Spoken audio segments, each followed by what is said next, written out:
We're going to get started again. So the next item on the agenda is Task 5 Transportation System Plan Hearing. Peter and Denver, you want to get going? Yeah. Thank you. There it is. Hi, my name is Denver Igarda. I'm a senior transportation planner with the Portland Bureau of Transportation. And I'm here with Peter Hurley, who is also with the Bureau of Transportation. We're on the TSP team. On February 9th, we were here to give a presentation on the proposed draft for the Transportation System Plan, Stage 2.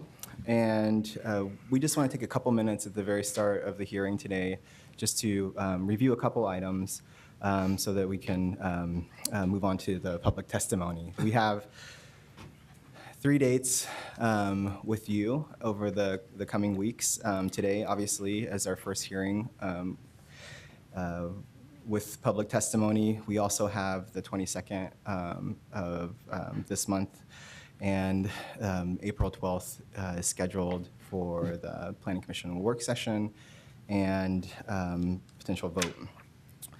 So the 3 items I want to cover really quickly include a piece of material that we prepared in response to several of the comments that we got during the briefing. So that's the reader's guide, which I think everyone has. For those who are either watching or in the audience, we also have this available on our website, and the slide shows the address for locating that. This is prepared with some basic information to help provide a quick reference and a quicker access to the large document that is the proposal. The second item that I want to cover is the testimony that we've received up till now, just a very quick overview on that. And then thirdly, I will pass it to Peter to cover some discussion of the process that we're going to be going under for the TDM proposal and future recommendations. So we've received around 45 comments at the last count, and some of them are general comments about safety and bike network gaps. We've received some comments from neighborhood associations, handful of comments on the MAP app for the bike and street design classification. The majority of comments that we've received have been from Hayden Island residents opposing a bicycle classification along the path. So I wanted to take 1 minute just to cover staff's response. We've produced a memo, which you should all have, with a response to those comments. So just a quick history on that. In 2009, the Hayden Island Plan was adopted by council ordinance. It followed the comp plan amendment process, the same process that we're under today. As the amendment was being made at council at the time of adoption, council recommended that the bicycle classification of the pathway from the existing pathway on the riverside of the condominiums along Hayden Bay be removed. The TSP was formally amended and adopted at that time, so our intent as staff was to be consistent with that Hayden Island plan that's already adopted. There was an oversight when staff was reviewing the Hayden Island plan. We missed the final amendment that was made to remove that bicycle classification east of the red line site along the riverfront where the condominiums are. Staff recommends that the PSC amend the proposed draft per the staff memo that we distributed to be consistent with the adopted Hayden Island plan. We've communicated that and shared that memo with all those who have testified. And staff is very grateful to all of those who sent in comments and drew our attention to this error. And it was at the right point in time for us to make this change. So that's our response. Clarification on that, Denver. So that transcription error also affected the 2010 bicycle master plan in the same way. Is that correct? When we reviewed the bicycle master plan, just to confirm, the master plan is consistent with the Hayden Island plan. Part of the challenge is that we were trying to review all the plans that had been adopted since 2007 when we adopted the last TSP update. And so we were looking at multiple plans, and I think when we looked at the Hayden Island plan, which was adopted, we went with what we saw, and so that was where the error was made. We missed that final amendment that was adopted as a separate exhibit to the council ordinance. So that's where the mistake was made. Okay, and just speaking as one bicycle advocate, when we get to work session, I will be supportive of the staff recommended amendment to make the TSP match the adopted Hayden Island plan. Teresa? Just having not been there when that amendment was proposed, could you just give us a little tiny reason why not to put it there? Yeah, there was, so the maybe first to start with why there is a pathway proposed along the north shore of the river, and that is it was seen as an opportunity to create a safe east-west connection on the island that was not on the major arterial streets. The streets that are there are rather large, and so that was part of the intent. When that went to city council, residents, again, as the comments that we've received over the last couple of weeks, expressed severe concerns about bike traffic on that segment in front of the condominiums. There is an existing path there that's quite narrow. And I believe some of the council members went out to actually see it in person and meet with them, and they decided at that point that they wanted to amend it. Staff looked at the segment that was being amended and agreed that the system, the bike system would still work without the segment that was removed, as shown in the map of the memo. Quick Andre? question, the pedestrian designation though stays, correct? It stays, yes. Okay, and I'll talk about what the commission thought about at that time. Okay, thank you. Yeah. So Peter, TDM. Okay, very good. Good afternoon, Commissioners. My name is Peter Hurley. I work for the Portland Bureau of Transportation. I'm going to give you a very brief response to questions that arose at the February 9th briefing, and then the subsequent officers' discussion about how all the TDM pieces fit together. So there's a slide on the screen that talks about the 3 different land use decisions that you'll be making.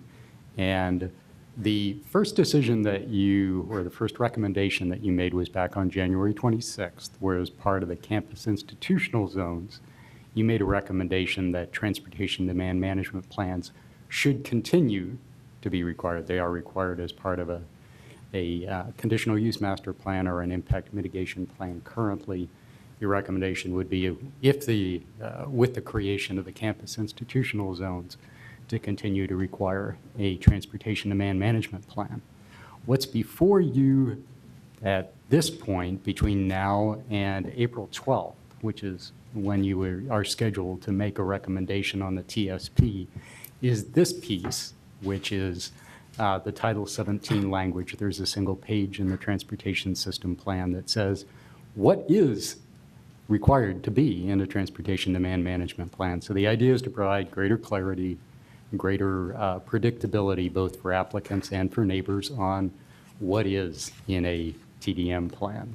And based on the action that you've taken thus far, the Title 17 language would apply only to the campus institutional zones, unless and until at some point in the future, if you chose, as part of an independent decision, a separate decision, to apply any or all of that as part of a mixed-use zone or as part of a central city zone, you'll do so currently scheduled July 12th and August 9th.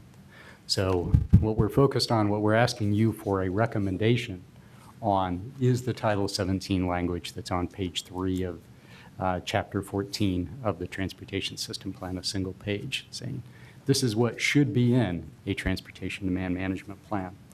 So one of the things that's come up is several folks have said, well, gee, that's nice, it's a good start, but where are the additional details? What would the performance measures be, for example, that we would expect that there would be an attempt to reach a certain mode share target, for example. So what we've been doing over the last couple of months is meeting with stakeholders to discuss whether and how to provide that greater certainty. Is it, for example, adding additional language to Title 17? Is it putting components in the administrative rule a little more quickly than the original schedule, so as to provide greater clarity on what it is that would be expected around performance targets, around performance monitoring, around enforcement and compliance, for example. So we have been meeting with stakeholders. We're going to continue to do that. Our intent is, prior to your decision on currently scheduled for April 12th, to come back and say, we've had these conversations, we may recommend some additional language, or here is the process that we're going to provide those details. So the key dates that are here are April 12th for the campus institutional zones, and then separate independent decisions currently scheduled for July 12th and August 9th for those other zones. I think that's, I'll stop there and see if you have any questions. You can continue. Okay, very good. Thank you. So if anybody would like to testify for the transportation system plan, please fill out a card and then bring it up to Julie. Just want to make a note that this hearing will continue on till March 22nd. And written testimony will be accepted up until that date as well. So with that, Philip Sellinger, Michael Robinson, and Jean Harrison.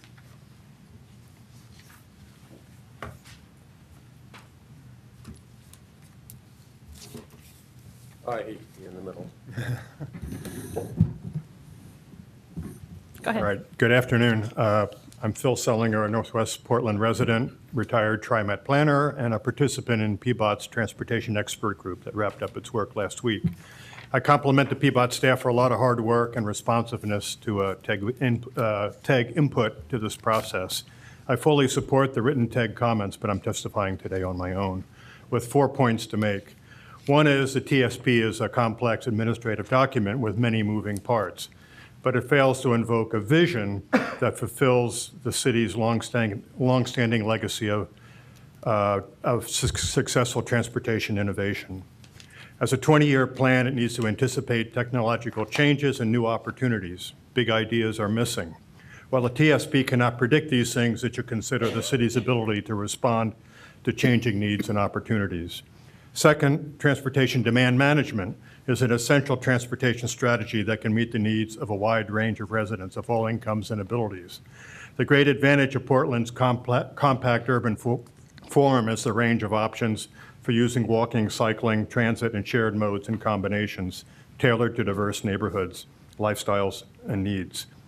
Portland has missed the boats in taking a leadership role in TDM. We need to promote creative and cost-effective programs based on clearly defined standards. The application of TDM standards for campuses, institutions, and office and residential development presented in Section 14 is a good start that can hopefully be expanded over time voluntarily and through development code revisions. Third item is the city and TriMet have a long history of collaboration, and that collaboration continues, but the TSP largely omits its plan for developing and promoting transit strategies. There needs to be a stronger reference to the collaborative transit planning effort and an outline of an assertive transit development role for the city. Finally, our region is widely noted for its coordination among jurisdictions. The TSP update needs to express this collaboration and more specifically reference the regional transportation plan. The TSP analyses, transportation strategies, and performance targets need to acknowledge the limited ability of the city to influence the large percentage of trips originating or ending outside of Portland. Thank you for this opportunity to testify. Thank you, Phil. Hi, Chair Schultz, members of the commission. My name is Mike Robinson. I'm a land use attorney. I'm here this afternoon on behalf of Providence Health and Services Oregon. I submitted a copy for each of you of a letter dated today that has a little more testimony than I can give in 2 minutes. I hope you have a chance to read it before April. I want to say, and Providence asked me to make sure I said this, we appreciate the city's collaborative approach. They probably met with us more than they want to, but they've been very generous with their time, and honestly, we think it's helpful. So we really come to you today with 4 comments about how we think we can make the TDM process better. And by saying that, I want to emphasize Providence shares the city's goal of reducing single occupancy vehicle trips, and we want to do it in a way that is beneficial not only to our campuses, our one campus in Portland, but to our neighbors. So our comments were really of the sort that we think there are some things that can make this process better, and I really have 4 things to say. First of all, and we've said this in prior testimony, Providence has what we think is a successful TDM. We implemented it in our 2012 CUMP for the Providence Portland Medical Campus. We think we need an opportunity to keep an existing TDM. If you read through the Title 33 and Title 17 amendments, you can either have a sort of a cookbook TDM or one you develop yourself. Well, I think there needs to be an express recognition that where you have a successful TDM, that ought to be one of the options. And in fact, if you take a look at Section 14, page 2, it mentions custom TDM plans. There ought to be express recognitions for where an institution has a successful TDM. Secondly, we're concerned about the use of administrative rules. They can be a great tool, they're flexible, but their very flexibility can often be the problem. They're difficult to find, you don't know when they're amended, this body doesn't have any input on them. We're concerned that requirements get placed in an administrative rule, we have little or no opportunity to influence, or our neighbors have little or no opportunity to influence how those rules are written. They get adopted. They're not land use decisions, so where do you appeal it if you don't like it? You go to the circuit court. That's not a great process. The thresholds for a transportation impact review are very low. We think too low. We want to have more discussion about that.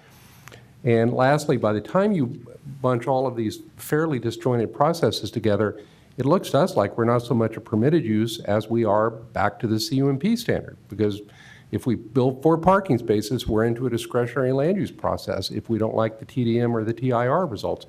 If we're going to do that, we just assume stay a CUMP. But in Thank you, general, Mike. we thank you and we appreciate your time today. Appreciate it. You're welcome.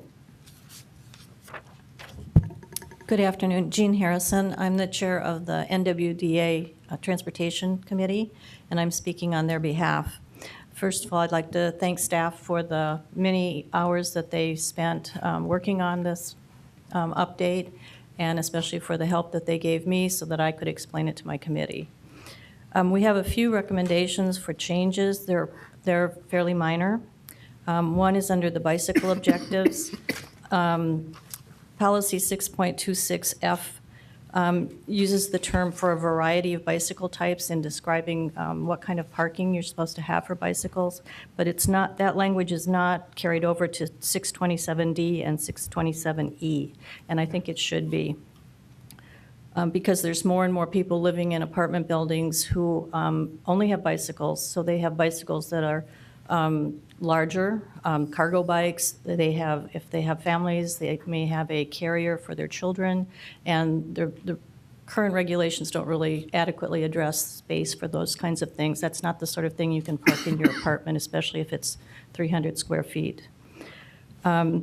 On the bike maps, we're still a little confused about the bike designations in our neighborhood. We'd heard from one staff member that they were going to be changing, and some have changed and some haven't. So we'd like a chance to interact with staff to clarify which streets should be designated as bike streets. We definitely agree with the Pettygrove designation because that's one that has been designated as a green street in our plan. The other thing I want to hit on is the TDM. We're very excited about the direction that the TDM regulations are going. We participated in some events and really appreciate the fact that staff was working on this very diligently. We're looking forward to seeing what those administrative rules are because we also have concerns that it's an open, it's a black box at the moment. So we want to keep working with staff to developing those administrative rules and look forward to supporting everything at council. Thank you. Thank you, Jean. Chris? Question for Jean. Thank you for the clear and succinct memo. On the Pettygrove bikeway designation, and I guess I should declare that maybe I have a potential conflict of interest since my home is on Pettygrove and a bikeway designation might increase my property value. Overton today provides a direct connection to 9th and then to NATO. So if you moved it to Pettygrove, how would you continue the connection to get out to NATO? I looked at the map again today, and what I'm seeing is both Overton and Petty Grove. Okay. And I wasn't sure why that was the case, so that's why I wanted to get some more clarification from staff, but I think you've just provided it. Our interest was connecting the parks Right. on Oh, it makes a lot Petty of Grove. sense. Okay, thank you. I had a question, actually, this is for Mike Robinson, going back to your Providence testimony. Will you walk me through something I got a little lost when you were explaining? So Providence right now has its approved campus industrial plan, right? And it includes a TDM component. Yes.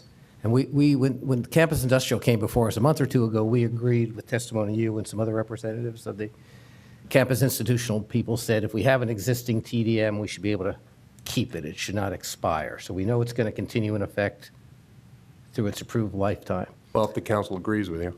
Well, good point. Let's assume for this discussion they do. How does this affect? You started describing a scenario where Providence comes in for some kind of a development application. What's the conflict between the proposed TDM regs and what you already have today? Well, I guess there's twofold. One is, I don't know exactly what those regs are ultimately going to require. Title 17 gives us some general information, Mr. Bachrach, but the administrative rules are really where all the details are going to be, and those haven't been drafted yet. So part of our testimony really, maybe I should have said it more clearly. I don't know how we can all vote on that, how you can vote on it, or how we can properly comment on it until we've seen the administrative rules. It seems So, like. so let's suppose the administrative rules got something that's in conflict with your existing approved TDM plan, and now you've got some development, you want to expand a parking lot, you want to do something that's consistent with your approved plan, but it conflicts with these rules. Will they apply to you, or as you understand it, as these Yeah. are drafted? So as I understand it, until 2023, our CUMP and TDM will be effective. So Okay. anything we do up through then, we apply our existing CUMP and TDM. After that, we're subject to whatever the city's adopted. And we either have a custom TDM or an off-the-shelf TDM after that we would adopt at the first time we came in for a development that triggered the threshold, which is 4 parking spaces or 20,000 square feet. And each time you did that, unless you knew everything you wanted to do at the beginning of that 10-year period, you'd trigger the same process. If our existing TDM conflicted with the off-the-shelf TDM, so to speak, or PBOT or whoever's reviewing it didn't agree that it checked all the boxes, then we'd get a TDM approval, I suspect, under a Type 2 approval process that wouldn't necessarily be what we might like, and we'd have to appeal it up to a Type 3. So that scenario that you're potentially concerned about, is that a post-2023? Post-2023. Okay, so you're just thinking ahead. Yes. Okay. Let me ask you another question, since I know you've got experience. And I haven't processed a development application in the city of Portland in almost 10 years. I was surprised, I don't know if you were listening to the earlier session, that there are administrative rules on parking, and now we see administrative rules proposed for TDM. You do a lot of development work representing developers in Portland. Is this a new common practice in the city of administrative rules? Because 10 years ago, I don't believe they existed. I don't think it's new to the city of Portland. I think the city has long, the agencies, the bureaus have long relied on administrative rules, but I think this represents an increase in the reliance on those rules. And the problem that anyone, be it a land use lawyer or a developer or a neighbor might have, is they're more difficult to find, they're more difficult to get involved with. Whereas amendments to Title 33, it's a land use process. It's by its nature very clear. Everyone gets notice. If you don't like it, God forbid, there's an appeal process that's relatively easy. So that the administrative rules, they have flexibility, and that's why they're a good tool. But that same flexibility can often be a problem. I just Thanks have for a the- question for you. So the administrative rules, I understand you want to see them before so you can weigh in, but you're a large agency that has a lot, you represent a large agency. The person next to you represents a bunch of citizens that still has concerns about the same administrative rules you do. How do you suggest PBOT, and really PBOT's the one building the rules, gets administrative rules in a timely manner? Because we have to 2023, which seems like a long time, but trying to get administrative rules And they are administrative rules that work for both parties, and to get back through a process that you indicated, maybe through us or some in council doesn't see the rules either. How do you suggest PBOT do that in a timely manner that addresses people that are trying to develop in 18? That's a good question, Vice Chair Baugh. I don't have a good answer for that. Unfortunately, your record's open, so I'll try and have a better answer before you vote. But the concern I've identified by administrative rules, you're right, it applies not just to large institutions that can afford to go out and hire consultants and lawyers and have presumably large staffs. I think it's equally as difficult for neighbors or community organizations trying to understand what's being required. If you're going to do these things through administrative rules, I'd like to see a process that's closer to the Title 33 process, which frankly then probably makes administrative rules not quite as attractive. Okay, thanks. Thank you for your time. Yep, thank you. Brendan Haggerty, Morton Owens, James Parker.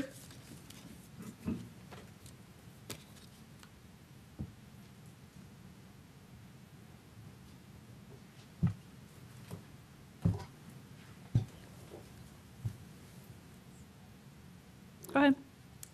Good afternoon, Commissioners. I'm Brendan Haggerty, and I'm representing the Multnomah County Health Department today.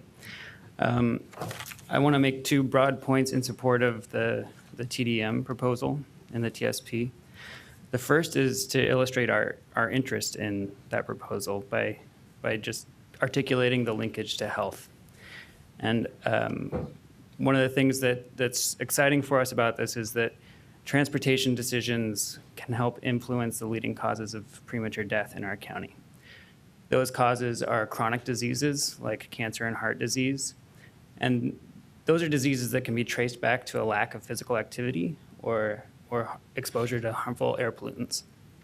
And one of the most promising approaches to reducing these diseases is by increasing active transportation. And so we see the TDM proposal as something that holds great promise in helping us achieve our goals of reducing premature death and closing some of the disparities that we observe in our county. I think another thing that's exciting for the health department is TDM makes travel options more accessible to low-income workers and reduces greenhouse gas emissions. And from our perspective, that's a bit of a double win for health because it offers an opportunity both to reduce disparities and to protect communities from the health impacts of climate change. The second point I want to make is that the health department stands as a ready partner for PBOT as they proceed with developing the TDM plans. We're focused on health and equity, and we're committed to helping PBOT implement this in a way that improves health for all residents of Multnomah County. My name is Marty Owens, and I'm a resident of Hayden Island, and I'm here representing myself specifically to talk about the transportation system plan as it relates to Hayden Island. I'd like to start by thanking the committee for removing the bike path along our neighborhood on the east side of the island. And what we'd ask is all bike path designation be removed from the island. And it's really for a couple of reasons. And please understand, I'm going to leave this meeting and go buy my new bike, okay? So I'm a bicyclist as well. And it really has to do with infrastructure, access, nature, and quality of life. The only way to get on Hayden Island and off Hayden Island right now is exit 308 on Interstate 5. And if you've been there in the morning during the commute, in the evening during the commute, and you're especially on the weekends, 5 o'clock on a Saturday or Sunday, it's near impossible to get off. As you saw 2 weeks ago, we had the 3-alarm fire at the Sundance Marine, 26 crews. The last major fire in Portland was a Thunderbird property, 5-alarm, 40 crews. They used up all the water that was there. Most of the roads on the island are privately owned. We don't have the infrastructure to support drawing more people to the island, especially because the people that come to the island today are from Vancouver. The primary reason, unless you're a resident there to visit the island, is shopping tax-free, which the people from the state of Washington enjoy. If you look at the west end of the island where most of the retail is and where the paths that are asked to be designated are, you're talking about significant disruption to current resident for paths that don't exist today. This is the Legion map that you have, and this is probably a better map. And the orange represents what goes around that map. The actual existing walking paths, about 2 to 3 feet wide, are this portion here. You're talking about major disruption to 112 residents. Not only that, but when you go a little further west, when you hit the train track, you have 3.5 miles of probably the largest tract of unincorporated, undeveloped property in the city of Portland. Okay? It's a bird sanctuary, home to nesting for eagles, heron, osprey, as well as deer and other small game. You bring the bicyclists to that porthole, to that location, and they're going to go off-road and they're going to disrupt it.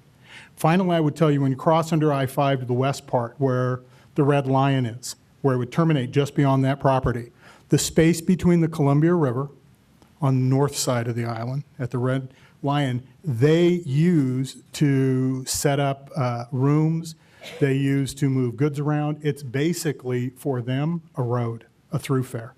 And by continuing the bike path through there and ending it where you do, you remove their ability to do more events and activity outside, and you end the terminus right at the point in time that the city said, right at the point and location where you start to go to Hayden Bay. So it's like we're going to bring all these people right up to what is a walking path that exists today, but tell them they can't go on the bike path. It's not going to happen, and we're going to have to be the ones that are going to have to reinforce the laws. At the end of the day, it's not about quality of life being better for Portland. This is about making quality of life better for people from Vancouver, because they're going to come to my island, take advantage of my infrastructure, beat up my paths and roads, and I'm the guy that's got to pay for it, the homeowner. Thank you, I appreciate it.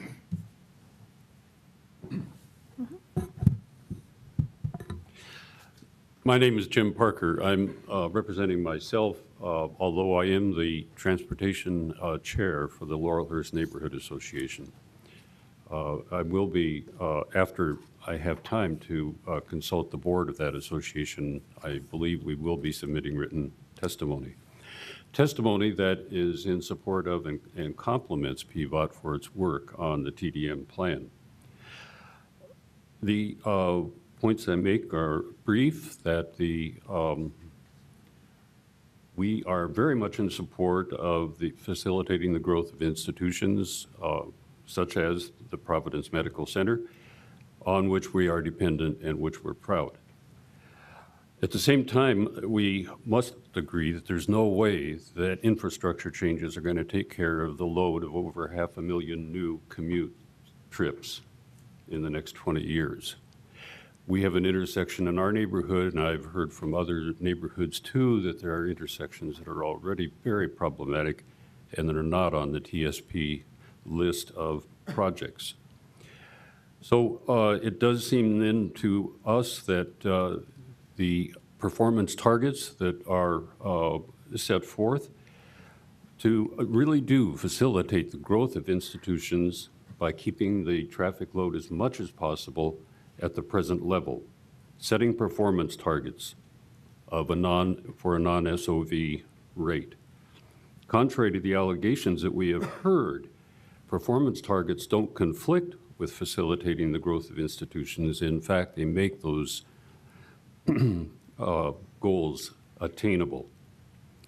What I want to stress most significantly, however, is that we do think that the PBOT plan provides a clearly defined and consistent process for modifying the performance targets. Recourse is allowed under clearly stated conditions.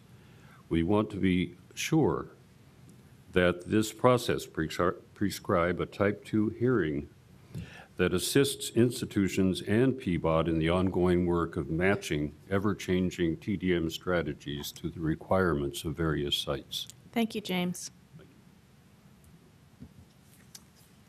Next are there any questions? Nope. Thank you. Tim Helzer, Ian Stewing, and Roger Averbeck.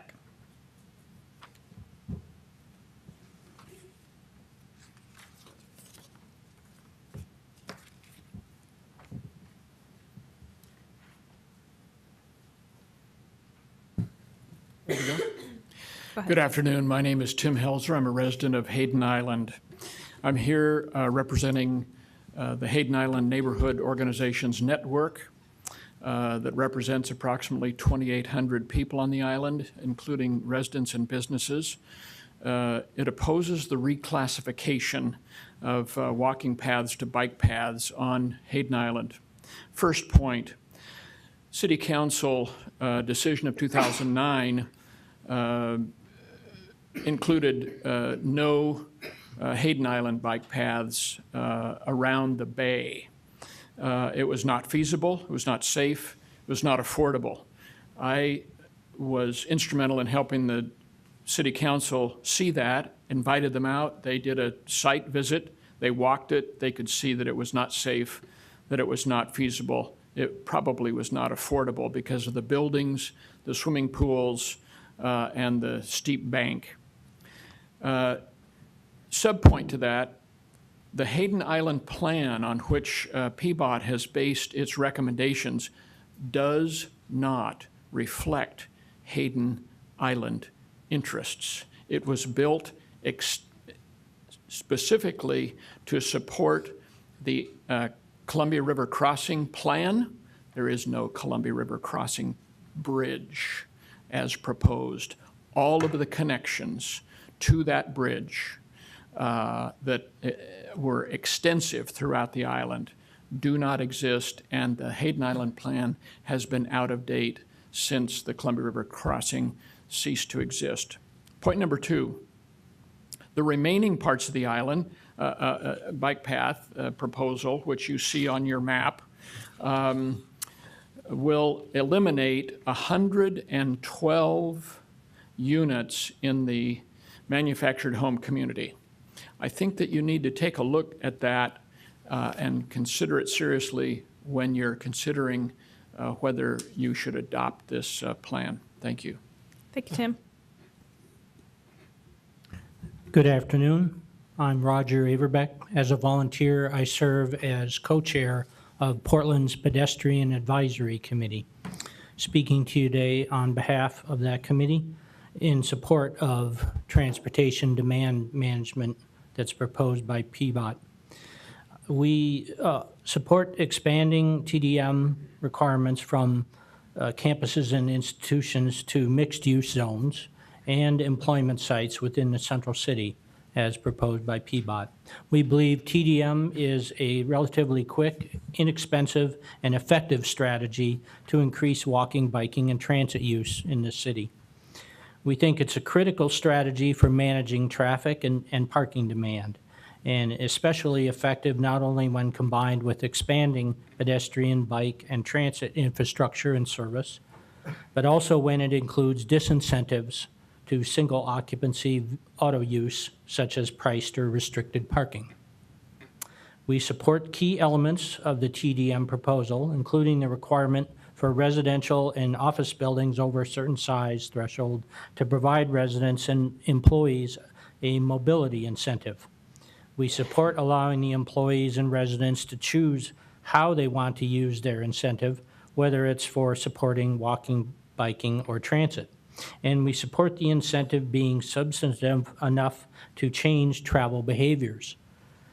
In particular, the 6-month, $600 incentive level seems reasonable, as does providing the incentives to new residents and new employees over time. So thank you for consideration of my comments. Thank you. Hello, thank you for the time to speak with you today. My name is Ian Studi. I'm the chair of the Bicycle Advisory Committee for the City of Portland. I'm here speaking today on behalf of that committee. And I just want to note that I'm also a neighbor in the North Tabor neighborhood. So if there's a few minutes at the end, or a few moments at the end, I might say a little something about my relationship with Providence and how it relates to this TDM proposal before you. On behalf of the committee, I want to say that we are also in support of the recommended language around TDM planning and the requirements to be added as part of the transportation system plan. We feel that it's important to extend the TDM requirements to the mixed-use zones and the employment zones within the central city. I also want to echo some of what Roger had to say, and that we recognize that TDM is an extremely effective way to, and an extremely low-cost way to transition folks and individual trips, actually, from single occupancy vehicle to other modes of travel. In my day job at Portland State, I do a lot of work to do exactly that, and we've been highly effective at it, as many of you may know. I'm excited to see the opportunity for that to continue.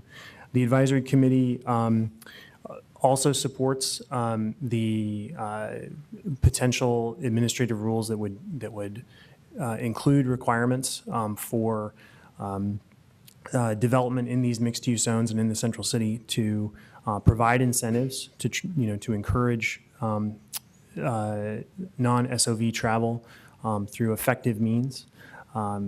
The Bureau of Transportation has been very successful in its efforts to date, and I think that this plan shows a way to move forward and to really step up its game and its ability to combat what is a tremendous amount of growth that's expected in our region, and a transportation system that cannot possibly carry that growth by automobile. So thank you for the opportunity to speak today. Thank you, Ian. Looks like Chris has a question. Yeah, Go, Eli. question for Ian. And I'll ask PBOT staff to pay attention because this is as much a question for them as well. So you didn't say much about the bicycle network. So can I assume that your committee is happy with the bicycle network that's proposed in the TSP? Largely. I think we have focused primarily on our interest in seeing the street classifications and the well, for lack of a better term, modal hierarchy that was brought over from the bicycle master plan, and to see that moved into the TSP. Okay, so as I was reading the TSP, one of the things I asked myself as someone who served on the bicycle master plan committee was, what do we know now that we didn't know in 2010 when we adopted that plan, because it's now 6 years old. And it seems to me the one clear thing we know is we have a much better idea about land use patterns through this comp plan and how the transportation system will respond to that. So we have 2 new classifications for civic corridors and neighborhood corridors, which kind of map out what are going to be the most intense places in Portland, where the people are going to, where the new housing is going to go, where the economic activity is going to be. These are the places that will be bustling. So I looked at those against the bicycle network, and what I saw is that the good news is almost all of those are city bikeways.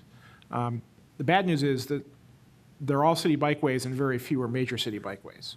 So the question I'd like to ask you and your committee to go off and think about, and PBOT staff to go out and think about, is should more of the civic and neighborhood corridors potentially be major city bikeways? And I'm thinking of a corridor like Sandy that moves a lot of people in cars today. Should it also move a lot of people in bicycles and be able to access the kind of activities that we're expecting to develop along a corridor like that? So appreciate it if you could noodle on that. I'd be happy to, and happy to come back on the 22nd with further comment from the advisory committee. Thank you. Eli? Well, I biked you on Sandy against the wisdom of my wife. But I wanted to figure out what you had to say about Providence, because you mentioned that at the beginning. Oh, thank you. As a neighbor of Providence for the last decade, I can honestly say that the hospital has, I think, taken some measures that are effective, but its growth in the future and its planned growth, I think, is going to be contingent on fully embracing TDM at a level beyond what they do today. I think there's potential there. I'd like to see that the planning requirements reflect that for their growth. It's critical for neighborhoods like mine and like Laurelhurst and the others that abut a major institution like Providence, that we don't see an institution that's designed around health actually impact the health of our neighborhood. Okay, any other questions? No, thank you. Thank you. If anybody else would wish to testify, please fill out a form and hand it to Julie. Next up is Eric Hess and Doug Klotz.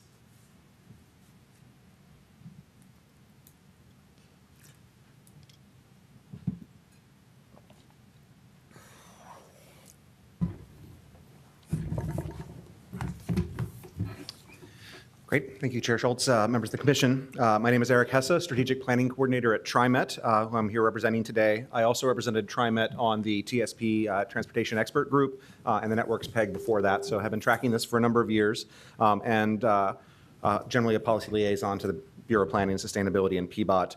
TriMet does support the written TEG comments that you've received, but I'm here specifically today to voice TriMet's support for the TDM amendments proposed in Section 14 of the proposed draft TSP. TriMet believes that the proposed Title 17 language is a powerful yet measured step forward in expanding our policy toolkit for encouraging changes in travel behavior in support of the city's adopted and proposed goals of reducing single-occupant vehicle travel and associated emissions, along with the many other benefits to our community of achieving the city's mode share targets. Meeting these goals, as you know, is the only way to prepare for the expected growth we anticipate while meeting our goals for equity, economic development, quality of life, and reduction of the impact on our environment. We at TriMet say this based on our own longstanding and effective experience in providing TDM services similar to what is envisioned in the proposed Title 17 language. As you may know, the TriMet Employer Outreach Program delivers TDM programs and services to employers through the Metro Regional Travel Options, or RTO program, and has done so for many years. TriMet's RTO TDM efforts contribute to achieving the city's goals and the region's goals.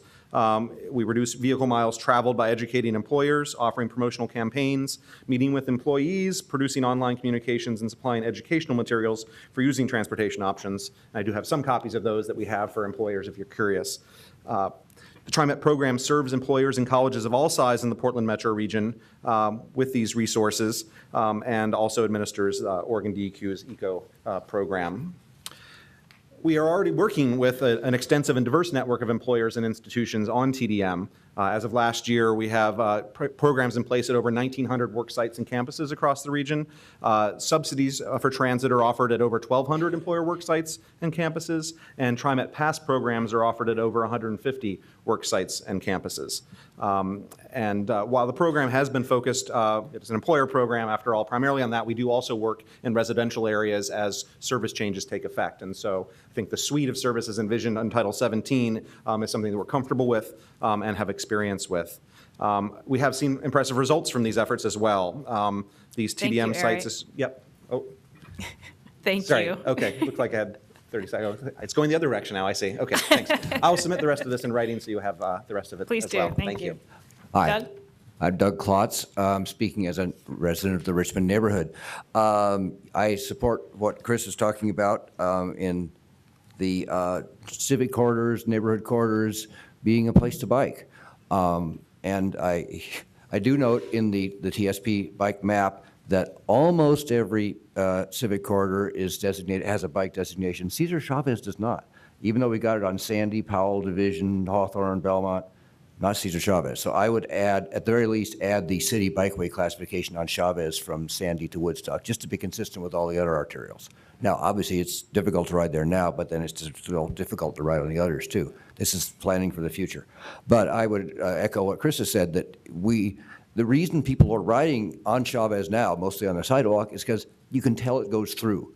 Yes, somebody, the thousands of people who are moving to this city every day might not know that 3 blocks over there's a route you can go, and then you have to jog a little, and then you can go, and then you can get there. But it's about readability of the system. If people are new to the area or new to a neighborhood or visiting another neighborhood, you can see that this is a major street, this goes through, this is where I should be taking my bike, because I know that's going to get there. So we really need to have, like some advanced countries have, the bike infrastructure incorporated in the major streets, so you can go on your bike everywhere that a person in a car can go. And add Chavez there. I do support everything that Phil Sellinger and Roger Averbeck and Ian Stude said about transportation demand management. I have one concern, that in residential units, that if the required TDM program gets to be so expensive that it starts adding to the cost of the units. That's one thing we should be aware of. Thank you. Thank you, Doug. Any questions for him? With that, is there anybody else who wants to testify? If not, as a reminder, we will be continuing the hearing on March 22nd. So for now, Peter, Denver, you want to come back up? Because I think Chris might have questions for you.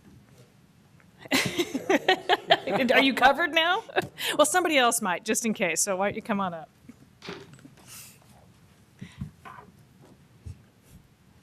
Phew, somebody's got a question. Go for it, Jeff. Guys, I'm looking at the TDM rule, and I'm I'm thinking about a couple of possible modifications, but I want to get your response to it. There's a provision that says PBOT's got to approve an applicant's TDM proposal prior to them getting development approval. So this is sort of a gateway provision. They can't even go forward with a development application without your approval of their plan.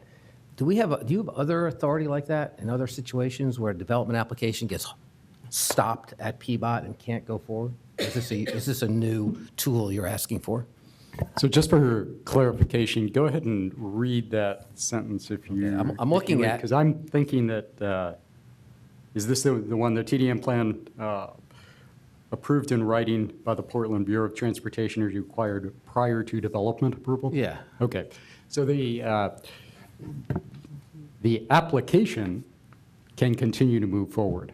An application can continue to move forward, but development approval, where a TDM plan is required, development approval would be contingent upon approval of the TDM plan. That is currently the case for many permits, a conditional use permit, a conditional use master plan, a impact mitigation plan, and several others. There are, Again, I'm showing my age because I don't remember this in the old days, but a department like PBOT or any other BES would make their recommendation, but ultimately a hearings officer would decide whether to accept or modify or not agree with your recommendation.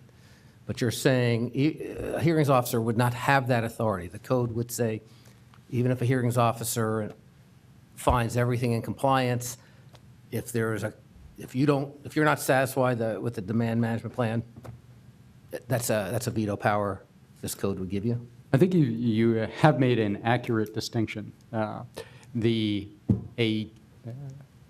hearings officer would make under the current requirements for type 3 permits, the hearings officer would make the decision as to whether or not the TDM plan is adequate. So a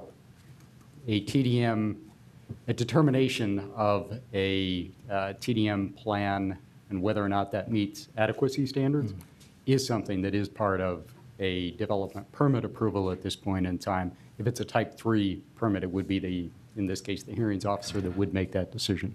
Okay, so when this comes back to us, I'd recommend we modify this language because I'm not sure this language says what you just said. This seems to be creating as I described, as a gateway authority that you're not saying you have. Whatever your opinion is, it ultimately goes to the hearings officer to decide. The hearings officer has the authority to disagree with you, in effect, if they want to. And I think part of what we're attempting to do here is to, by having a base zone for campus institutions, for example, moving from a type 3 to a type 2 land use approval is to make the process a cleaner and simpler one, and to ensure that as part of that process that we maintain the TDM requirements and ensure that there actually is a reduction in the traffic and parking impacts in the neighborhood. But we're happy to take a look at what the best process for that is. Because the rules are, of course, we don't have the administrative rules in front of us. We simply have sort of the broad parameters and purpose. What's in front of us today has discretion in it. These are not clear and objective. And so I would want to be sure the ultimate decision on a discretionary standard rests with the hearings officer, and then if it's a type 3 on appeal to the city council.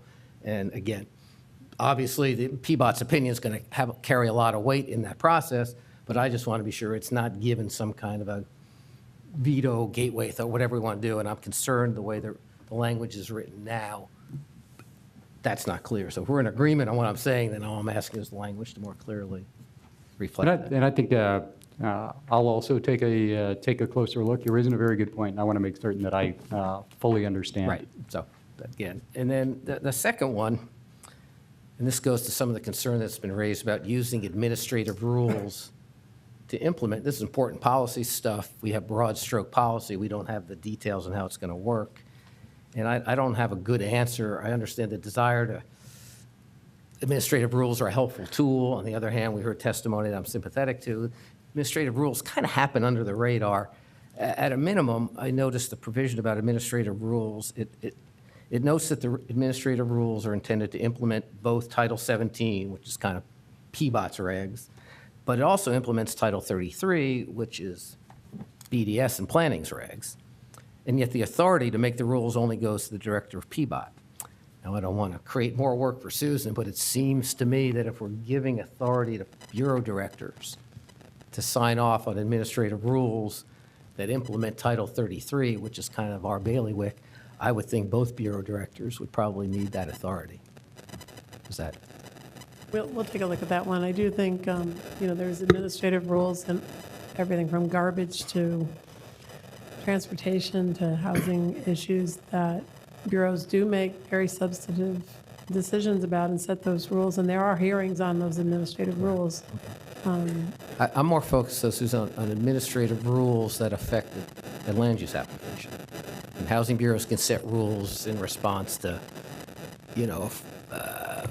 loaning money under affordable housing, garbage can set, but land use has its own regulatory process, and I just want to be sure anyone going through a regulatory process, whether it's a large developer or you got to go through the process to get a deck built in your backyard, there's clarity on where the rules come from.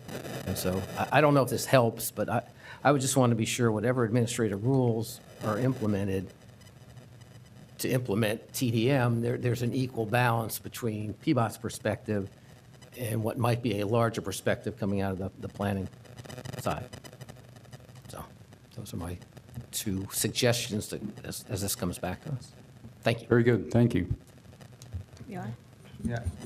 I think I share some of Jeff's, Commissioner Bacharach's concerns that I think, I guess I hope as these come, and this was related to the Northwest parking discussion also, I think, like is that effectively a land use decision being made on whether you can share your parking with someone else? And if it is, then that goes, the state has a process for handling land use decisions, and PBOT can be swift and flexible, but sometimes PBOT can change the rules and improvise appeal processes and things like that, and where the land use process doesn't have the flexibility because state law governs it. And so I guess I think it would be helpful if things come to the commission if we can clearly delineate what things are land use decisions where Title 33 applies and it's got to go to a hearings officer and it can be appealed to LUBA, and what things are outside of that process where PBOT or like a housing levy or something like that don't have the same rules by state law. Andre?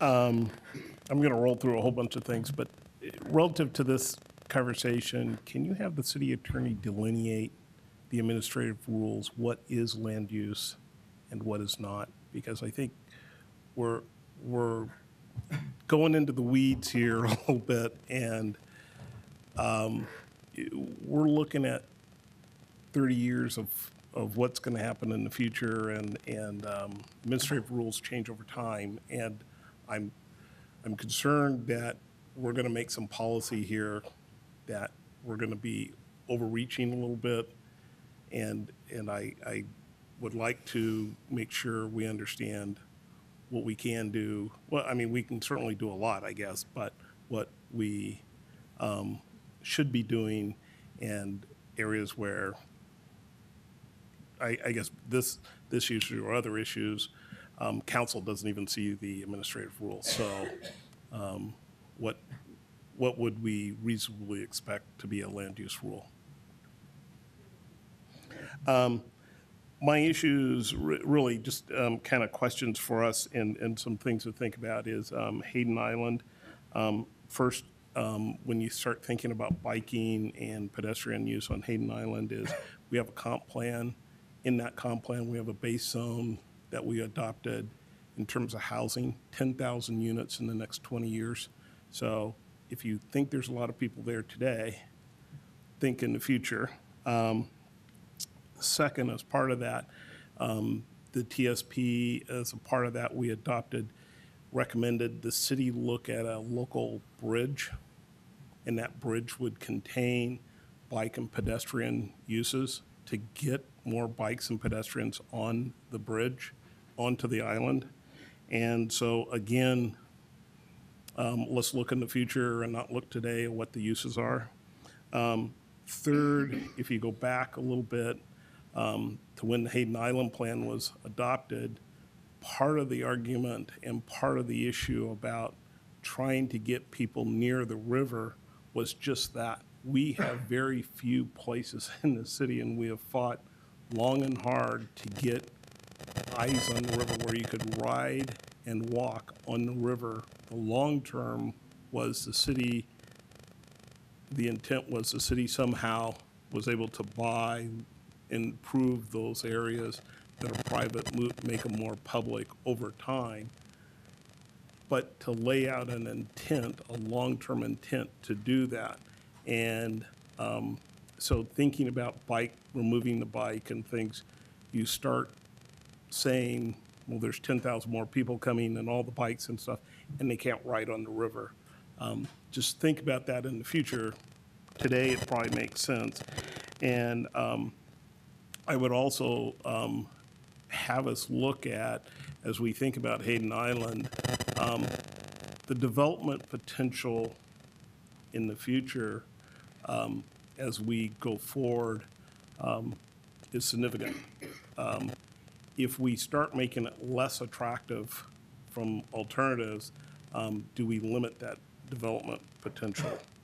And the last thing is for PBOT, and I'm encouraging around standards, administrative rules, we will over time, standards for the TDM and doing better will and should increase over time as new development and standards come into place that allow different transportation modes that are more efficient.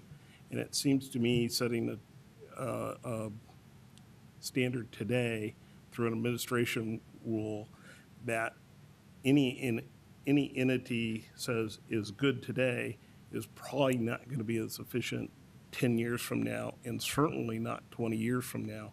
And we should have a mechanism that PBOT can increase the standards to push the boundaries to make us more efficient if we're going to meet this other plan that we've approved as a body, the Climate Action Plan, that we come back and every time we look at that, we move the standards up.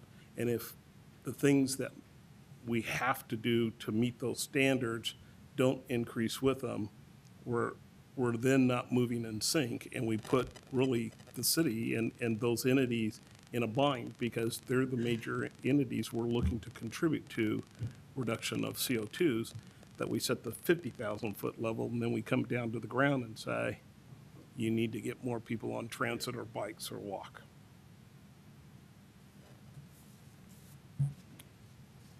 Any other comments or questions? If not, our meeting is adjourned for today. Thank you, everyone.